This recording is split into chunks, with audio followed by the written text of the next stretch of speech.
Hi guys! So, a few weeks ago, I walk into the office and somebody whose name I shall not name was like low-key crying about something. And I start asking her, what's the issue? What's wrong? Why are you so moody? All of that. And then she goes, oh, my rent, my landlord is really, hard on me. I'm broke. I'm like, girl, really? Anyway, my first question was this.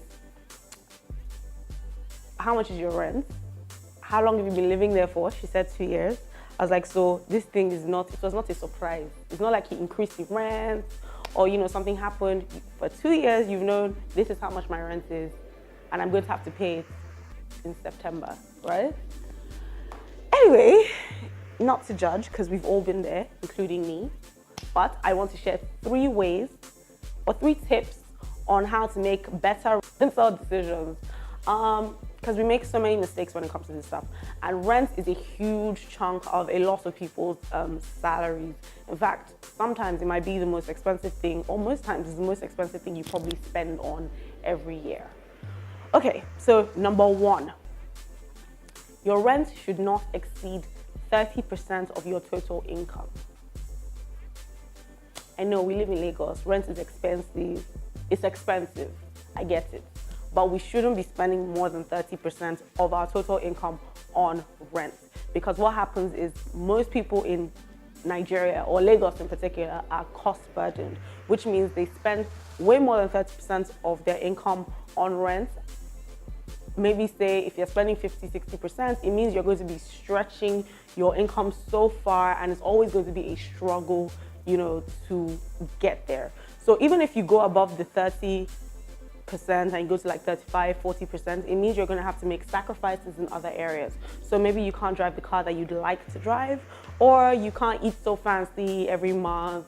You basically have to make concessions, right? So 30%, so for example, let's say you earn 100,000 naira a month after tax, 1.2 million a year. So that means you can't spend more than 360K a year on rent, right? So if we keep it to that, it makes it a little bit easier to meet your rental obligations. Okay, so number 2, we like to set unrealistic goals for how we're going to make the rent. So because in Nigeria, we have to pay rent a year in advance, sometimes 2 years in advance, we don't have the luxury of paying monthly. So we're always thinking about rent as a huge chunk of our expenses every year. So let me give you an example. Let's say Shade earns 100,000 naira a month and her rent every year is 350,000 naira, right? What will typically happen is that in January, Shade knows that her rent is due in September.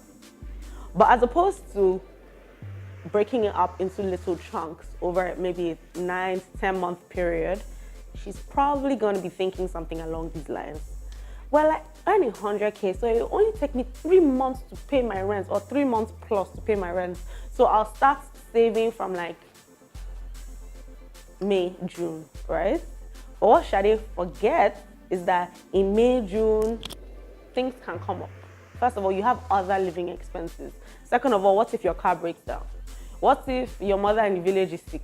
What if, and this is usually what happens when people don't plan properly. So as opposed to doing that unrealistic goal of say from May, I'll start putting all of my salary aside.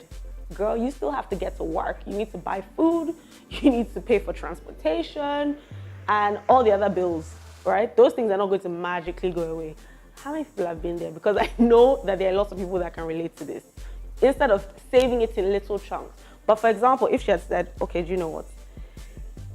My rent from September to September is 350K. If I put 30,000 naira aside every month, it won't hurt my pockets that much, but it'll be sustainable. It's easier to put 30K aside than to forgo all of your other expenses each month, because what will happen is you end up borrowing to pay the rent and just put yourself in trouble. So yeah, set realistic goals. Divide your rent into 12 months, pay it in smaller chunks. 3, and I'm sure a lot of other people can relate to this, we like to put all our money, we like to save generally. We're not specific about our savings goals. So somebody might even say, okay, do you know what, I'm breaking my rent into small chunks. I'm going to pay 30,000 every month into an account and leave it in my savings account towards my rent. But in that same account, you're saving for your emergencies or your rainy day fund. You're saving for your holiday. You're saving to buy a new car. It's all in one account.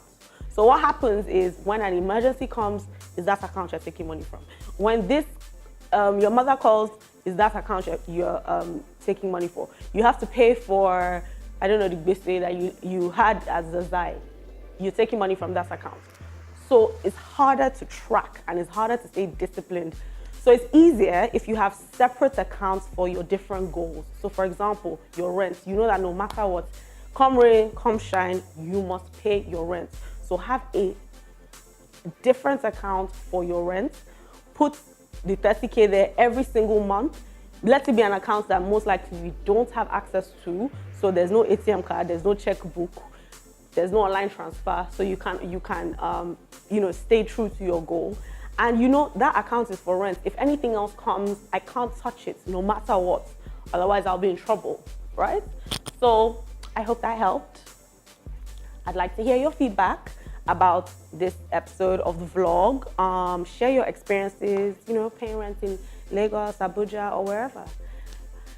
And read the book. It's quite interesting what Zuri had to go through when it came to rent in the book, The Smart Money Woman.